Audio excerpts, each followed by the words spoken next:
Mga dagkong parol sa Canavid Eastern Samar nagpaindigay sa ilang kaanindot sa disenyo.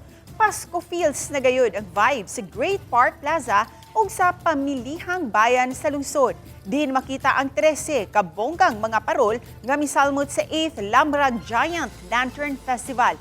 Ang tinuig nga kompetisyon gisalmutan sa nagkadaiyang barangay sa Canavid nga gibisita sa mga lokal ug langyawng turista. Ang higanteng parol ginama sa recyclable materials. Tungod sa kaanindot ug kadako niini, daw nasusama sa fiesta ang vibe sa lugar. Kay gawas sa parol, anaasay gibaligya nga mga pagkaon ug aduna say live band. Matud ni Canavid Mayor Alicia Liginteves, ma-institutionalize na unya ang Lamrag Giant Lantern Festival ug gani iyang giawhag ang lain-laing LGU sa Eastern Visayas sa pagbisita sa ilang lugar atol sa nagsingabot nga Pasko. Ang display mulungtad hangtod sa unang semana sa 2026 ug ang mananaog makadawat og cash prizes gikan sa nagkadaiyang mga sponsor.